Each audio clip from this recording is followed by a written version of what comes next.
Hello, and it's really great to be with you guys today and to be able to share in your school and your school assembly today. Now, normally I would come in and lead an assembly once or twice a term and get to see all of you and to share with you in that way, but obviously at the moment that's not possible. So the next best thing is for me to record something and to send it to your school, and this is what we've done, and I hope to be able to share with you a few times in this way whilst we're in the kind of the lockdown phase, and hopefully that you'll get something from this too. In case you've forgotten who I am, or you don't know, if you're a parent who's watching at home, my name is the Reverend John Bishop, and I'm one of the ministers at Croxley Green Baptist Church. And I'm going to share with you today a short story that reminds us about the importance of sharing.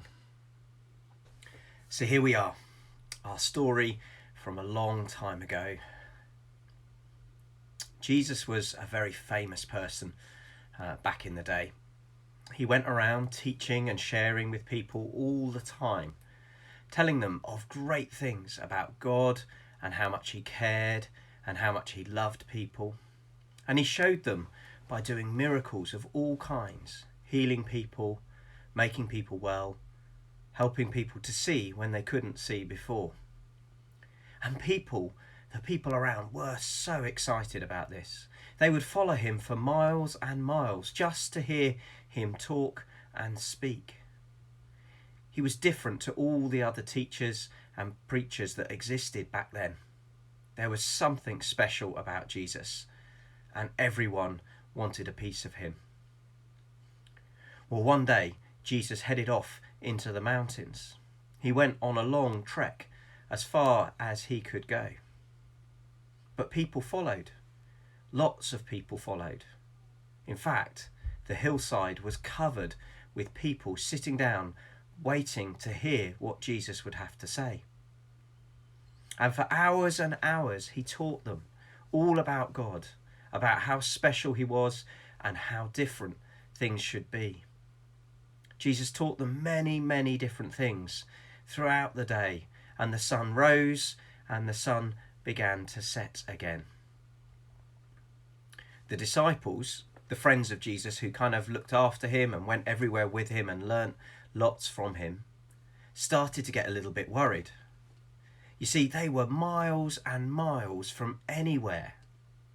They were worried that all these people would get hungry and start to ask, well, this man's Jesus, surely he can do something to feed us. And so they said to Jesus, quick, send them home now so they can get back to the towns and villages and buy something to eat, because we are miles from anywhere.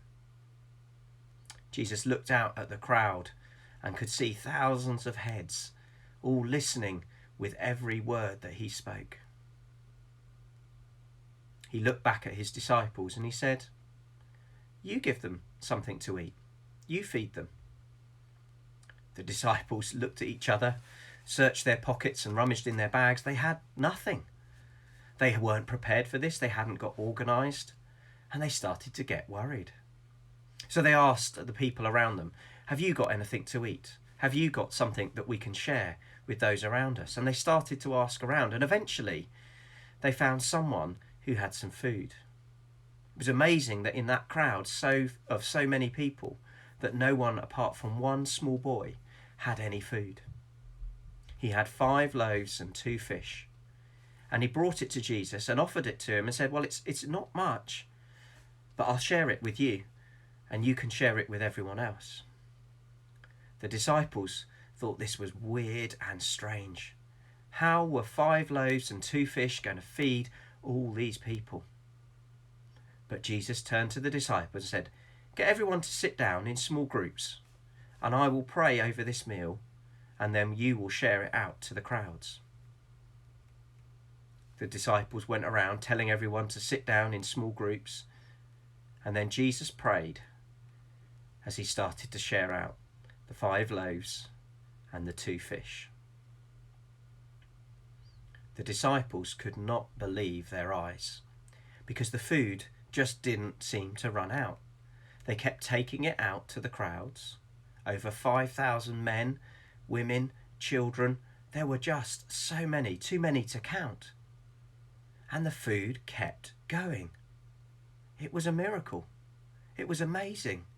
The disciples were gobsmacked. After everyone had eaten all they needed to eat, the disciples collected up 12 basketfuls of leftovers. This was more than they could ever have imagined would have happened. And the little boy who had brought his packed lunch and shared it with Jesus was also quite amazed. Normally, that would be enough to feed him and his family, not this huge crowd.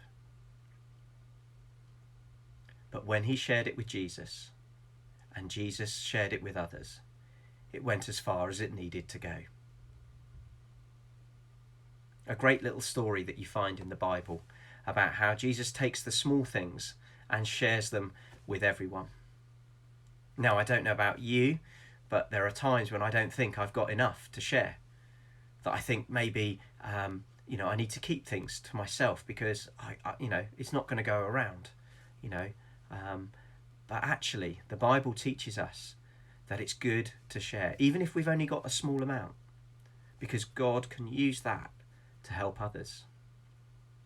Now, at this time of the year, and in this current situation that we're in, people have been really generous. And the food banks and the food hubs have got loads of food that people have shared and are now passing around to those who really need it. That's an example of how sharing can make a difference. And whilst it might be difficult to think how we can share things when we're not allowed to go and see our friends and when we're not allowed to perhaps go out as much as we would, we can share our time by picking up the phone and having a chat with our grandparents or friends or those that we know that care about us. Sharing our time might be just as important as sharing our food. So this week, why don't you have a think about what you could share with someone you know? Perhaps it's sharing something at home with your brother or sister or your mum or dad or whoever is looking after you at the moment. Or maybe you need to share some of your time by phoning a friend or having a chat with them somehow across the fence or something like that. All those things will make a difference. So, perhaps you, a bit like the small boy in the story, can learn how you can share just the little things that you have.